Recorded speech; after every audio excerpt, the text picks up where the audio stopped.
Now that you've found UBN Radio and discovered our quality talk shows, it's time to spread the word to friends, family, and the universe. 24 hours of music and talk. Radio without limits. That's why people keep coming back for more. That's ubnradio.com.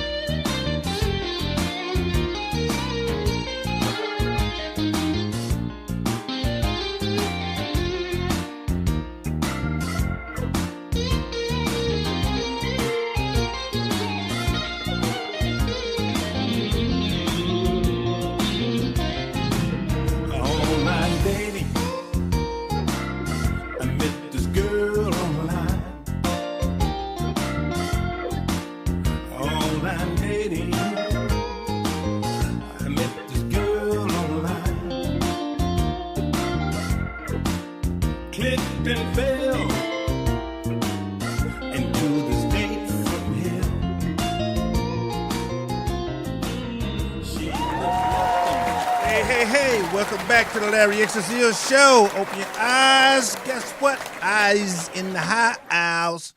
Anyway, I'm back. Got an exciting show for you guys today. We're going to have a little fun, but we're going to have a little seriousness here today, too. We got somebody that we're going to put a lot of pressure on. I'm going to make him so nervous, and I'm just kidding. I got a wonderful group of people here, and I'm excited about the show because the show today is going to be a lot about peace and coming together in love and spirituality and that whole bit. But we'll talk about that. First of all, I want to thank you guys for holding us in there. Our numbers are doing really good, man. I mean, you get the viewership is good. People are hitting us on iTunes, iPhones, and, just thank you guys so much for supporting the show. And today is going to be kind of a show that you're going to want more of, and I'm not going to tie up too much time with the opening monologue that I'm going to do here because I've been this is Uncle Larry. Now I'm going to have to be Uncle Larry today, You guys that voted for this Trumpy guy, so I noticed many of you are already having buyer's remorse. I'm laughing because I want to keep from crying, But, you can't take it back now. You've already stuck him in the White House. Yeah, you got, and I got to tell you, now some of you guys hit me up with emails and text messages. Boy, I hate Hillary. Oh, I don't like Bernie. I hate them all. But we'll just pick the best of whatever evil you're going to do. And my God, and one thing, I don't make any bones about it. I was for Hillary. I was. And I'm very disappointed that she lost. But I keep hearing all of this coming back around with black folks that gotten out and voted and all that. Whoa. Black folks could not carry the Democratic Party on our backs by ourselves, so don't put that on us. You know who did this. And I firmly don't believe that he did it fairly. The Republican Party has never won anything fairly, so why should I think that they won this one fair? I know, but let me do a disclaimer here. My guest has nothing to do with this. This is Uncle Larry right now, telling you guys that didn't do your job, how you having buyer's remorse. And Uncle Larry gonna I got to tell you the truth as I see it. You sit there and told Uncle Larry, well, Hillary, I hate Hillary. She's connected to Wall Street, and she got Wall Street just donating money to her now. Oops. Little D, that's Little Donald. Little D got Wall Street in the White House, not hovering around the White House or hovering over the White House. Little D has given them the key to the White House. You got to love Little D. He don't have to stick to no promises that he has made.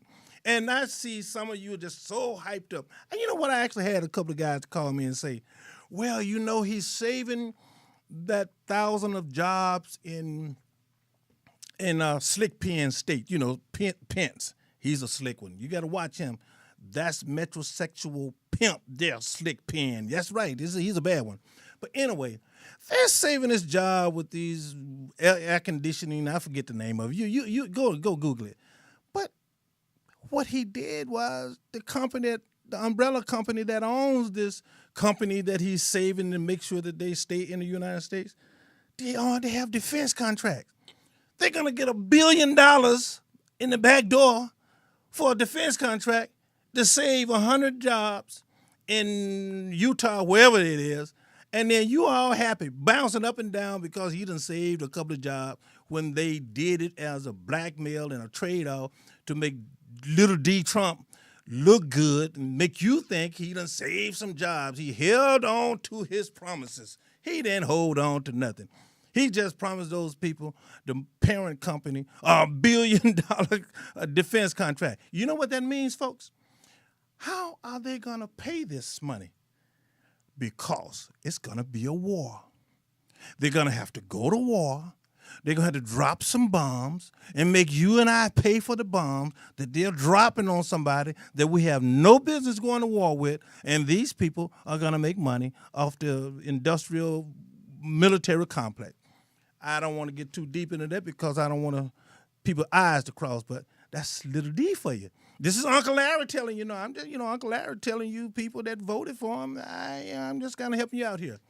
But anyway, my prayers go out to the athletes that lost their life on this airplane, this crash, and was Medellin, Colombia, and it's so much going on there. So what I'm going to do is now, let's talk a little bit about peace. I kind of got my little stress out of the way, and I have a wonderful guest here. Now, my audience know that I butcher up all names. I mean, I'm terrible with names, and I can say that because I'm from Mississippi. I'm from Mississippi, so I don't have to pronounce your name correctly. I got an excuse. No problem. But anyway, let me just say Ruth. So Ruth, welcome Ruth. Let's give some applause for having Ruth here. But it's Brody Sharon. Ruth Brody Sharon. I knew that. All along. Very good, Larry. And so our next guest is Naveed Hameed. Am I correct? Yeah. You got to help me out here, Yeah. Naveed. I told Naveed when we was off camera that correct me anytime when I'm mispronouncing your names, because I will do that. And a lot of time I do that just to wake you up. So Ruth, bring us into what is this piece, this interfaith connection, Palestinian. Actually, Pakistani in America. I apologize for that. Pakistani in America. Tell the audience a little bit about that and introduce how you guys came together. So I've been working in the interfaith community as an activist and a documentary filmmaker and journalist for almost 30 years. And one fine day, I was contacted on my Facebook page by someone by the name of Naveed Hameed from Lahore, Pakistan, asking me if I would mentor him. He also is a journalist, filmmaker, peace activist in Lahore. And I get requests all the time, but there was something that there was some sort of mystical, spiritual thing that was going on there. And so I agreed to mentor him long distance. We met on Skype, and then it was about 18 months ago. And then last October, during the Parliament of the World's Religions, which met in Salt Lake City, I had tried to bring Naveed over because I thought, what an opportunity to meet with all these peacemakers from around the world. And I got his registration. I had a place for him to live. He was buying his airline ticket, but he did not get a visa. And then, lo and behold, you know how you say one door closes and another opens? This year, out of 3,000 applicants for 15 places on a delegation sponsored by the U.S. State Department, Naveed Hameed was selected to be one of those 15. Oh, wow. And he is Christian, which is in a very small percentage of the entire Pakistani population. So he was the only Christian person on his delegation. And he brought with him information about his particular organization called the Faiz Resource Foundation, in which they are working with young people, training them to become peace activists, filmmakers, and working with youth as well to change the conversation about peace in our lives. Oh, wow. Now, Pakistanians are generally Islamic. Yeah. And you have two sects of Islam there. Is that Shiite and Sunni? Or And so, Hameed, how did you become Christian in the midst of all of that? Thank you so much, first of all, inviting me. And yes, I born and raised as a Christian in a small city and small town, Murid Ke, near Lahore, a big city. And I born there, and I raised there, and I went there in a missionary institute.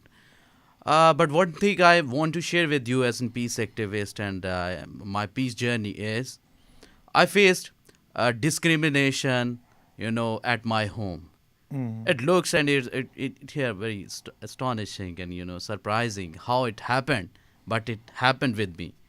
My father was not in the favor of my education because he grown up in a same environment, in a same stereotype society, which the 96% are the Muslim community, Really? and the 4% are the only Christian community, and including in 2.7% are the Christians, and the rest of them are Hindu, Christian, and Sikhs. Baha'i and And Sikhs.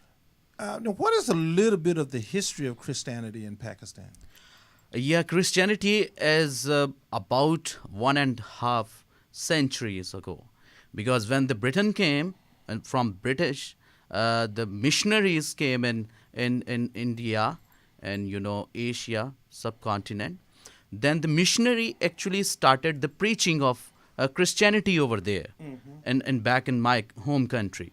So what happened? First, they preached in a high income or high cost Hindu community over there, but they are failed, and they went back in the passage of Bible, and they read that the Jesus is also not successful to preach among the So, what is interfaith connection about? Or tell the audience, what is interfaith connection? Well, we're actually creating them. Yeah. And this is how we see the hand of God actually Okay. in operation, because you think about Facebook, right? You think about the internet, that it is possible, and it will be possible soon, for everybody in the entire world to be in connection with every other person. You don't know when you're in touch with them unless you see a photo. You don't know if it's male or female. You don't know how old they are. You don't know what their faith is. You don't know what their culture is. And so all of a sudden, a request comes along to me about not only mentoring him, but finding a way for people in America who are involved in the interfaith engagement to support work halfway across the world in another place where we may never even get there, but now it becomes possible to share resources. Yes. And that's what's so exciting. And since Naveed has been here for 10 days in L.A., he has spoken at the King Fahad Mosque in Culver City. Oh, way to go. He spoke at Temple Ikar, Rabbi Sharon Browse's temple. Yeah. He spoke at several churches of religious science. He spoke in several homes. And so he managed in 10 days to reach a huge and wide, diverse group of people who now are aware of what Naveed Hameed is doing in Lahore, Pakistan with young people. What triggered you to start this path that you're on? Hold on a minute. Jarvis, are we having any connection in sound to the audience problem? Because I apologize. I get a lot of text messages, and because this is digital and online, people let me know when they're not hearing us or not. That was just one person that wasn't hearing me. Anyway, now what started? Sorry about that, audience. I'm trying to look out for you because I appreciate you so much. So whenever I feel that you're not hearing me, I get a connection. You know how the internet world is. But anyway, how did this journey start for you?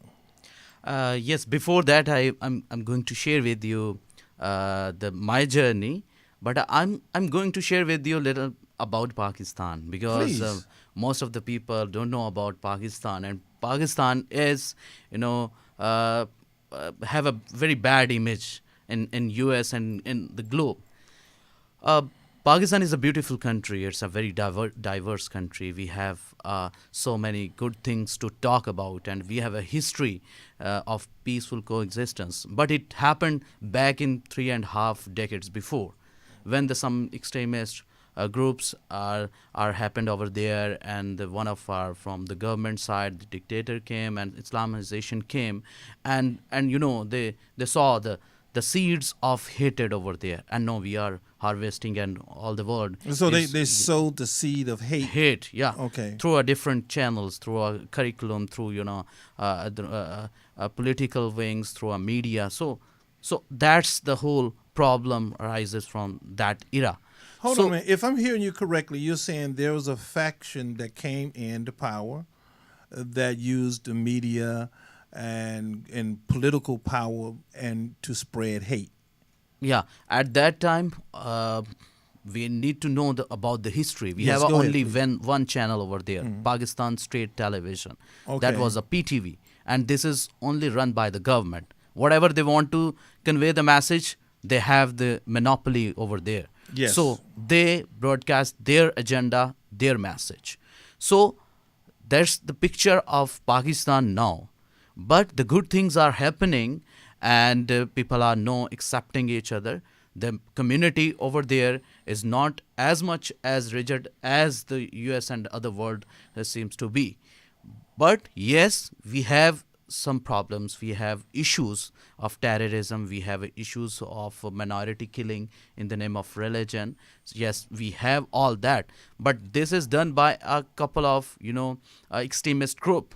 So my work is bridging between minority, Christians, Hindus, Sikhs, and the majority, the Muslim community over there. So back to your question, my journey started when I shared the story of my my suffering, the discrimination I faced in my childhood, and then when I go out to play with the kids in my society, this is again a very painful thing for me. When I always remember that my childhood friends refused to play with me, and why? Was that? Go ahead, Yeah. please. Why? Because of my faith. I'm a Christian, and they don't want to play with me. And the reason they are also grown by the same stereotype society. So they're also growing up under the stereotype Yeah. in Yeah. society, as you were saying. Yeah. So they want to convert me, but I refused. And when I came back in my home, I shared the whole situation with my mother, that this is going to happen. So my mother, at that time, merely I was 8 years old, and my mother took a decision that because my father was not in the favor of education, then the society is imposing me the other things which is not acceptable for my mother. So my mother admitted me in a boarding school. A Christian boarding. A Christian That was a boarding Christian school. missionary institute where I experienced a couple of things. But I'm going to be short that story. When I was in university back in 2009, a biggest incident happened in the history of Pakistan, where the Godhra incident happened. Godhra is a town in Punjab province of Pakistan, where there is a Christian colony. They are living over there, and 80 homes are set on fire, and 8 people are burned alive of a one family. And On the because basis they was of Christians, Yes. Yeah, Yeah. on the basis of faith, and that's done by a one extremist group over there, and with the help of innocent community, innocent Muslim community, and they mobilize that community, and that was the incident happened. And I was being a filmmaker, we have to observe so many things, so many characters, so many the sidelines, characters, government and other. But so I've- you as a filmmaker can't interfere. You just have to report. Yeah. What you film, what you see. For the sake of the show, tell how did you get into the film industry? It's an interesting. I was I done my in Pakistan higher secondaries in a pre-medical. I was a student of pre-medical, and I decided to go to the medical profession, and I got a good marks, and I have a certain percentage to go there, and I went to the one university for admission. I talk about with one of the guy over there. So what's the profession is this? So as a general information as an outside for student, because we when we adopt, we just know about that this is the market in Pakistan, because of belongs to a low income. I have to look at the economic situation. You have to look at the economics of it. Yes, and he said it's okay, and you can earn. And I surprised. I'm going to share with you very short. Go ahead. I'm surprised why I'm going to do this. I have a different burden and different things experienced in my childhood and now. So I decided to quit that one, and I went back to my university and I started a BS honors in mass communications. So I started media studies, and then I used my I figured out that I would be a peace activist and filmmaker. Then I started my filmmaking, and before that, I worked with Pakistan State TV channel as a script writer. I wrote a 2 script on a Christmas and Easter days. The first script was the Milap, with the name of Milap, and it was based on the interfaith. So that is broadcast all over the Pakistan. So that was a great honor for me as a boy from small village, and then in 19 years old boy write a script, and then moves towards the second one that was a women empowerment on an Easter day, and then I moved and I thought I need to join such cause in which I make good social films. And unfortunately, that was I'm talking about to the answer to your question. Yes. That unfortunately 2009 the Gujarat incident happened, and I was interviewing, and I heard a very painful voice from a baby young girl of merely 8 years old, and she was crying actually, and she was crying because the baby girl who was 8 years old belongs to the same family who lost She lost 8 members of the family in that fire. And she lost her father and mother too. But the rest of the family don't tell her because of she was too young. These are all when they burn the houses of the Christians. Yeah, when the Christians. Muslims burn the house of the Christians there. Yeah. At that moment, what she says and what she said, that they are coming. She is talking about extremist group, Muslim extremist group, that they are coming and they destroyed my toys and they are coming to destroy me. Wow. So that's the connection that I remind, and I go back and, in my childhood, when I was 8 years old, I experienced the discrimination in society and, the same. So that day, that moment, I decided to make a films for peace, to become a bridge between majority Muslim community and the minority, the Christians and other communities in Pakistan. I think that's a beautiful. It's a sad story in what happened with the Christians in the community. I mean, to have all those homes burned and people dying because of their faith. But at the same time, to be blessed to have you taking up the mantle of putting footage together, putting film together, because that's powerful. You can tell you're blessed enough to be able to tell a story. Ruth, you wanted to say something. Well, first of all, I wanted to mention that Naveed is the first person in his family to ever receive a university degree. So in that moment, he also parts company with his family tradition. And it was because of his mother who overcame the father's objections for higher education. He was afraid he would get more discrimination. But the mother saw a light in Naveed, and she knew that he had to be educated. So that's the first. I want to put a plug in for the mothers of the world. Oh, there's no question who about see it. who Yes. see the beauty of their sons. But there's something else too that I think is really informative. Is that since Naveed has been in Los Angeles, there have been maybe 200 or 300 people have heard him speak. And many of them, right after the elections, who were depressed and were grieving and trying to figure out what is this going to mean in our society if there's a Muslim registry, and if Latinos are discriminated against, and there's more anti-Semitic incidents and more Islamophobia. I mean, people are on edge, and everybody's asking. You don't leave us out. And Black Africa, folks. yes, absolutely. No, absolutely. Hello. That's part of it too. Yeah, I'm part of just the whole. It's you can see across the board, right? All the minorities are suffering, and the gay population. I mean, it's really scary. So people were saying to themselves when they came to listen to him, they were saying, "Well, what can I do? I'm here. What can I do?"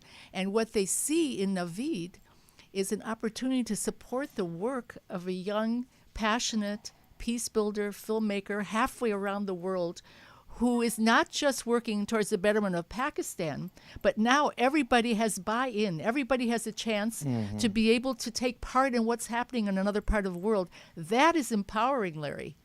Yeah, that is empowering. And the thing about it, people will do something, but everybody is not a visionary to come up with the idea and the direction to go in. So when you're blessed enough to have the vision, and it's headed in the direction of that vision, people see your work and they will follow, and then they will participate. So I just applaud you for what you're doing. But Ruth, now what is a little bit of your history in filmmaking? Well, the film that I'm best known for here in Los Angeles and elsewhere is probably.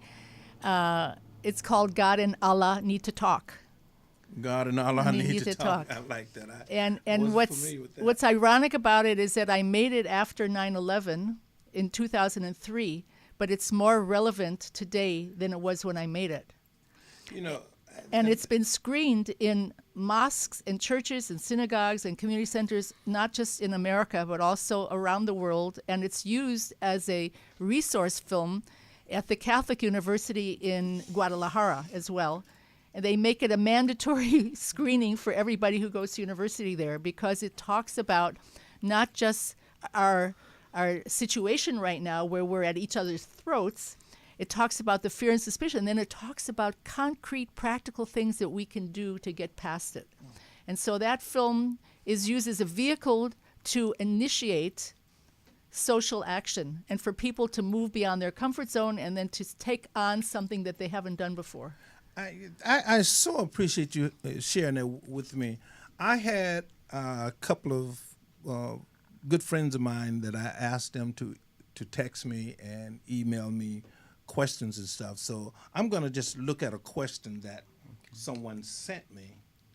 And it may not be earth-shattering, but I promise that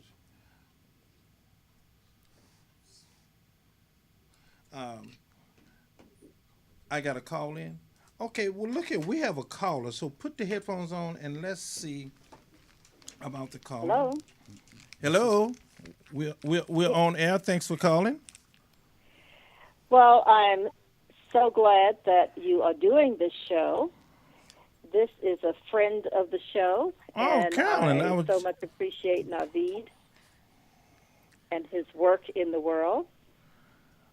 And I was just about to tell them that you were scheduled to be here with me today, and some emergency work came up, and you had to take care of that. But I appreciate you. I was just reading the email and text message that came in by Sarah Nelson, and. But I was just about to thank you for putting the show together and, bringing such wonderful people and stories together. So what does this interfaith mean to you, Carol? Interfaith is being open and being able to receive, respect, and communicate with people of different beliefs and backgrounds. And the work that I have done from an interfaith standpoint has really helped me be a citizen of the world, because it allows me to be open to different people's opinions and without trying to judge who they are. Well, in this climate where Ruth just brought up a great point that after the election, there was so many people that is depressed and sad. There's really, really people that are hurt and scared. I mean, they're really, really, really frightened about what direction the country is going to go in now, and which could affect the globe. And so reaching out to each other, crossing racial barriers and religion and all of that, I think this is one of the perfect times for that. I want to point out something that I Carolyn actually, did. wanted to I also wanted to say that on Thanksgiving, I actually did a message that was the top 10 reasons that we can be filled with joy despite the circumstances. So I think I may need to come on and share that during this holiday season, because there's a way to look at all of what's happening as really an impetus and an opportunity. Yeah, I think with the work that you're doing and the work with Hameed and Ruth here and how all of that comes together, and just sitting here alone, I won't talk about my faith, but just sitting here in this room alone, there's three different faiths that's sitting right here in this room alone. And that just let us know that how we can drop all of these biasness and this foolishness and come together and bring about some form of peace and love in this country or in this world. So I really appreciate you calling in and talking with us about that and putting the show together. Well, thank you. And I also am calling in for another reason. Don't scare me now. Don't scare me. We have some shortly in regard to Standing Rock. The protest that's going on, in fact, it's a nonviolent protest that is going on right now in Standing Rock, North Dakota. Right. There are over 300 tribes that have come together for the first time in 100 years to stand in consciousness together, side by side, and to have representatives from these different places around the country. So the people that are calling in are involved with this Dakota Access Pipeline program, and I think you'll have a wonderful sharing of more of the details behind what's going on and the impact not only to Standing Rock but to millions of people. So I'm going to hang up and let them get on. Okay, well, thank you so much, Carolyn, and we'll talk later. Bye now. I would like to add something about Reverend Carolyn, which is, I think, very important and helpful to the other population. We got another call. Go ahead. Is that after the election, Reverend Carolyn, who is the executive director of the Culver City Interfaith Alliance. I want you to continue that, but we have to pick up the phone right now. Oh, okay. And pick up your headphone. Oh. And then I want you to get right on that. Hello, caller. Hello. How are you? Who am I speaking with? This is Sarah Nelson. I'm from the Lakota People's Law Project and the Romero Institute. Well, welcome to the Larry Exazia Show. We just give us a second. Ruth was finishing a statement there about Carolyn and the work. And Ms. Nelson, please stay on. I can't wait to talk to you. She organized a grief session for the people from the Culver City Interfaith Alliance, and we had a chance to share how we were feeling. And she asked us, what is it you would like us to know, and what can we do for you? And it was such a therapeutic healing event, and many of us have gone on to be angry without having a chance to grieve. And that, what she arranged for us, and the inspiration of that idea, I think should be taken up by places all over America where people have not yet released their grief. And so that has kept them from really becoming activated and doing the work that's called upon us to do now. So I just want to salute Reverend Carolyn for that. Well, thank you so much. Miss Nelson, tell us about what your involvement in the Standing Rock. Thank you for giving me the opportunity to share with people, because there's something historic and quite urgent going on at the Standing Rock Sioux Reservation in South Dakota and North Dakota. And what is happening is there's a pipeline that it's called the Dakota Access Pipeline, and there is an energy conglomerate, sort of a grouping of energy investors called Energy Transfer Partners, who are funding this pipeline, which will be managed and ultimately taken over by Sunoco. And it's going right on the edge of the Standing Rock Sioux Reservation. The plan was for it to go under the Missouri River. Wow.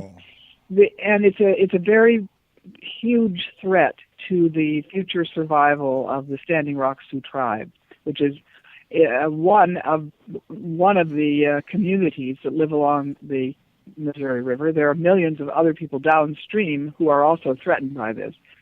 The oil that is supposed to go through this pipeline comes from North Dakota, and is headed through several states until it gets to Illinois, and it will be shipped abroad to other countries like China. It is not fuel being produced for the United States. So what's happening here in a sort of a large picture is that some very wealthy investors, which actually include Donald Trump, he had $500,000 invested in this. Others have, much more than that because most of the big banks are involved. Wells Fargo and others, and these big investors are going to make a lot of money, and the oil people are going to make a lot of money. The cost is going to be paid by the citizens of our country, and this was originally a pipeline that was designed to go across the Missouri River above Bismarck, North Dakota, which is the capital of North Dakota, which is a predominantly white community, and the city council decided they didn't want it to go there because, and among other things, they didn't want it to threaten their water system. And so then it was taken down to the area which is just next to, right on the edge of the Lakota Sioux Reservation at Standing Rock Reservation. And this kind of thing has happened so many times in the past, where the people of color, their communities end up taking the brunt of major projects that end up being very toxic or threatening to the environment or, health endangering. So this time, the Lakota Sioux rose up and said, no, this is not going to happen because water is life, and without it, we can't live. What can the yes. average American do that's sitting at home, or the ones that's watching this show or listening in on the show? What can we do to help? Well, right now, there's a crucial moment right now because this has been going on for months. There have been thousands of people that are camping there to prevent the pipeline. Mm-hmm. This last weekend, there were over 6,000. It swells to 10. It kind of goes up and down depending on, during what time of the week and stuff because people have jobs. But there's thousands of people camped there. And the governor has just said 2.5 days ago that everyone has to get out of there. They have to evacuate. They have to leave. And there has already been a lot of pain and suffering caused by police and highway patrol and private security, Blackwater type private security. And so the concern right now is that the governor might send in these forces to forcibly remove people. The people have taken the position, the thousands of people in the camps have taken the position, they're in for the long haul and they're not leaving, even though there have been blizzards and it's below freezing weather and all that. They're in and they're ready for the winter and they're not moving.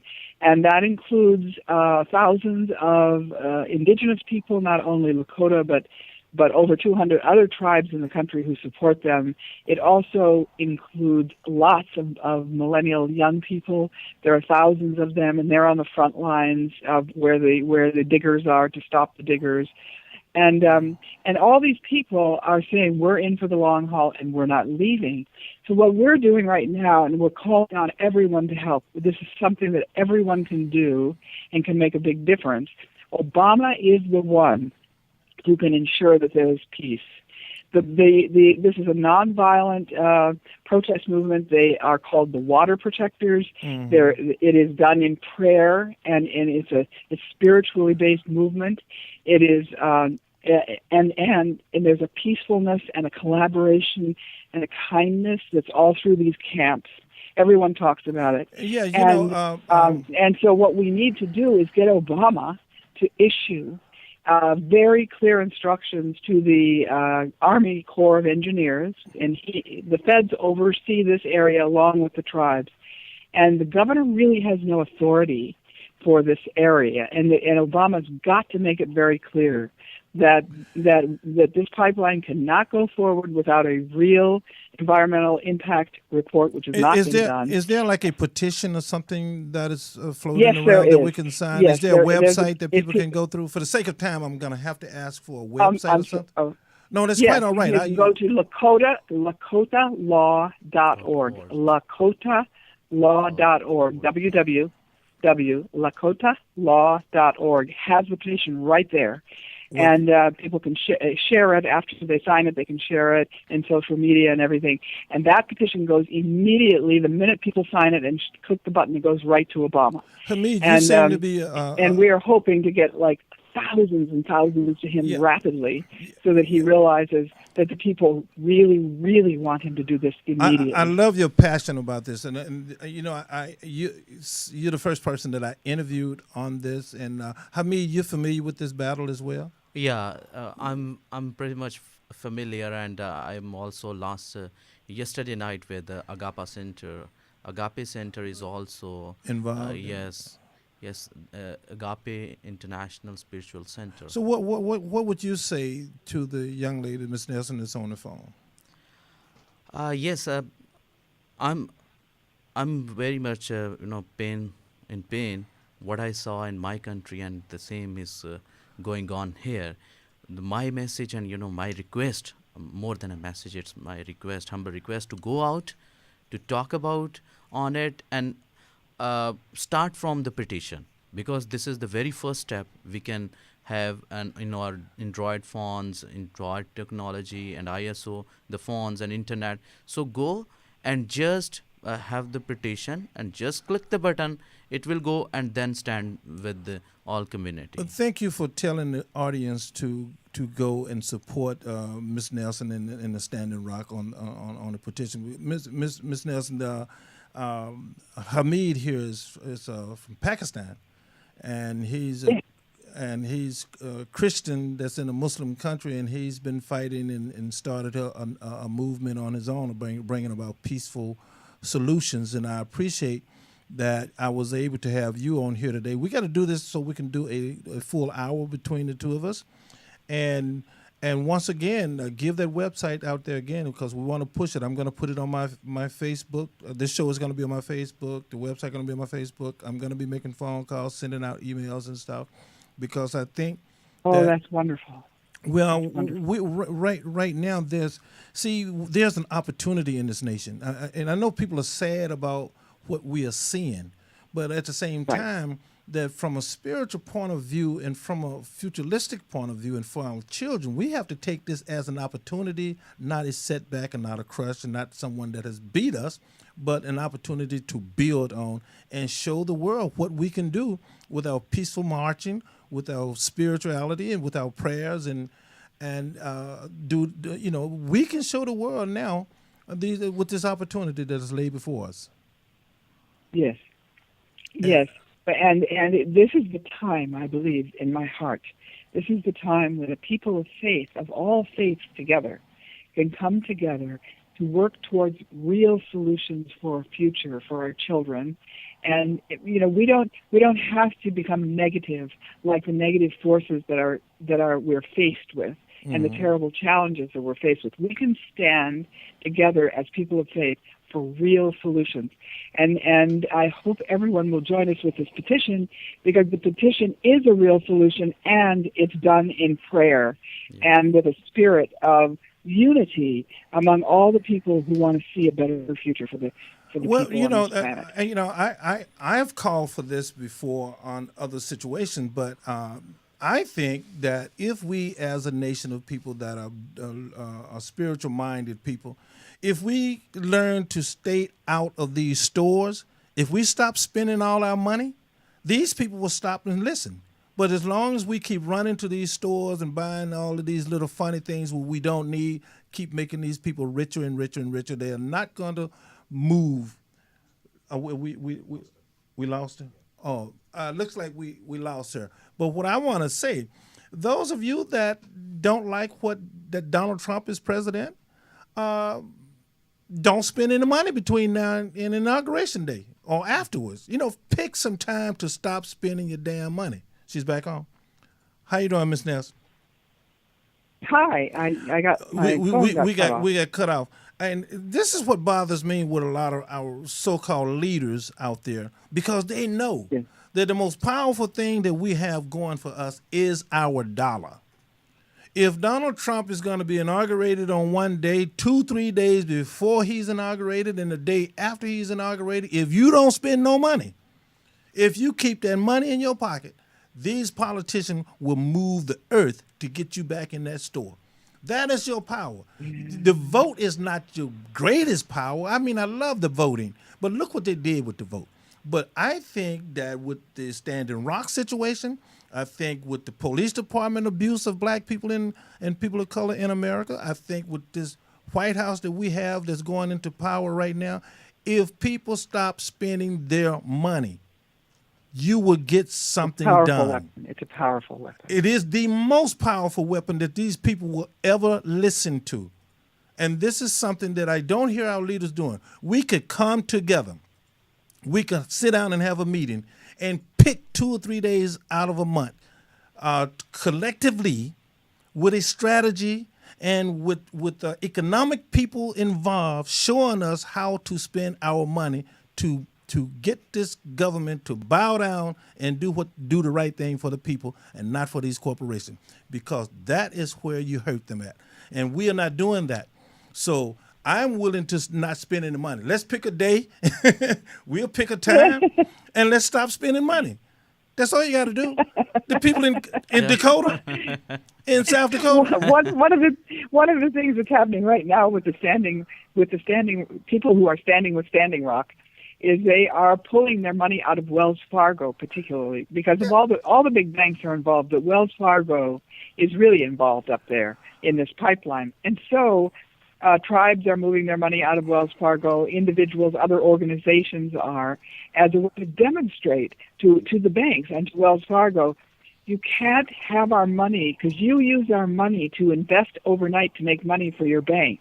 We know you use our money for your own purposes when we're sleeping, and we are not going to let you use our money to destroy the planet. If people of color and liberal-minded people, if we collectively pick, like they pick Black Friday, I like to call it black, and everybody go spend money, okay. Call it a Red Friday, and everybody stop spending money. I'm very serious. Yeah. Do you know what would happen if collectively 10% of the people that think like we think don't spend our money in one day? You have any idea how much pressure that would be? It would be huge. And this is something that Uncle Larry is suggesting that we all think about doing. And you have my information, Ms. Nelson, and anything that I can do, I'm putting it out there. Pick some time together. Let's put something on the website and pick a day. Let us collectively pick a day, whether it's before the inauguration or the day before the inauguration of this new president. Stop spending your money. That's it. Yeah. Shut down the stores in North Dakota and let them sit on their holiday gifts and all those Christmas gifts and see what happens. You can't be running in the stores and buying all of this ice cream and stuff. stuff that you don't need. I'm not talking about don't pay your bills. I'm not talking about don't get your medicine. I'm not talking about don't feed your family. I'm talking about all of this stuff you don't need. Don't buy it and watch what happens. I think we're at the end of the show, huh? Miss Nestle, look here. Well, please, everyone go to lakotalaw.org and sign the petition and stand with Standing Rock. We would do that. Thank you so much. So come back on the show. And where are you located? I'm up in Santa Cruz. You in Santa? So we have staff out in South Dakota, Lakota staff out there, I'm trying to get and you our on. Lawyers out there right now helping. I'm trying to get you on the show so we can have a full hour. Okay. So, Hameed, I just want to thank you guys. This has been a great, great show. Now, give us, Miss Nelson, give us a words of wisdom to close the show down with. Well, it's interesting because here's a quote from a young woman who was interviewed recently. She said, this is a young indigenous woman who's up in Standing Rock. She said, prayer is at the heart of the approach that indigenous people and their non-indigenous supporters have taken at Standing Rock. We don't call what we're doing actions or protests. We call them prayers. Everything we do out here is with peace and prayer. When I came here, I started learning my language and our songs, and when we all sing together, I can feel myself growing like a tree. Now that we've found our way, we'll never stop fighting. This is just the beginning. I just so appreciate you and thank you so much for sharing that with us. And so, please, Ms. Nelson, join me again. You have my information. Call me. Let's talk. And I want us to pick a day and stop spending money. I think that'll do it. I got it. Thank you so much. Thank you so much. Thank you.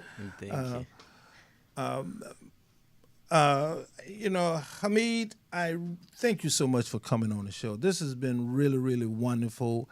And your journey of Christians in Pakistan and to let us know that there is a Christian community. And as you said wisely, that you can see the fight for kindness and peace and love on both sides of the world.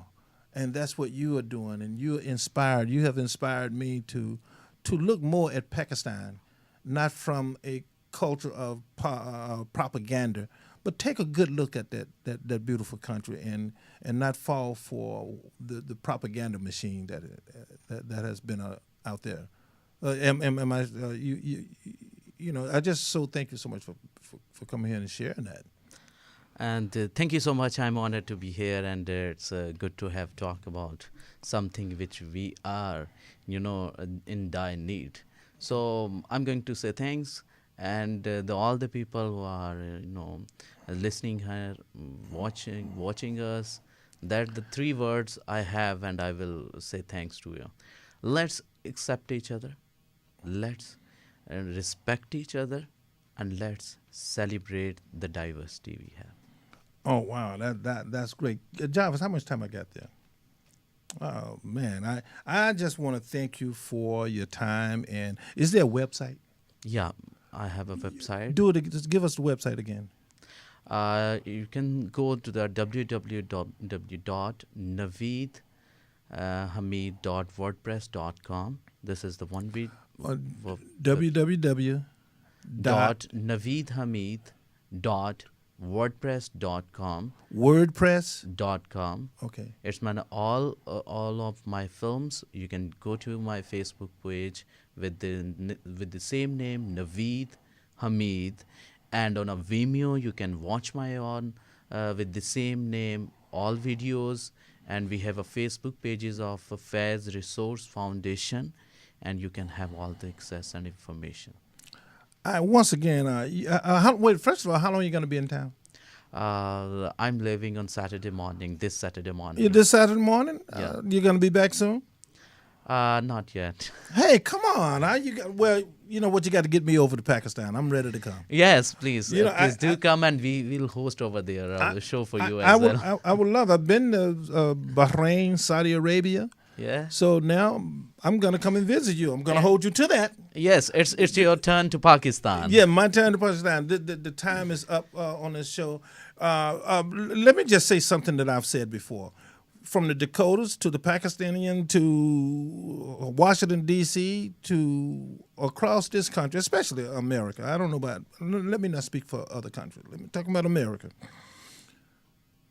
The dollar you pick up is more powerful than any gun you can put in your hand.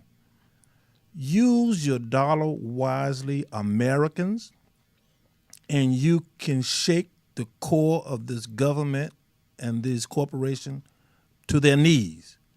But you can't do it if you're constantly feeding their pockets. Let's learn to spend our money wisely. I'm looking at some things that I can post up on my Facebook or something, and we can pick a day. And I personally say the day before the inauguration, the day of the inauguration, and the day after the inauguration, don't spend any money and watch what happens. Remember, a nation can rise no higher than it elevates its woman. This is Larry Yates, SES. Thank you guys so much. See you next week.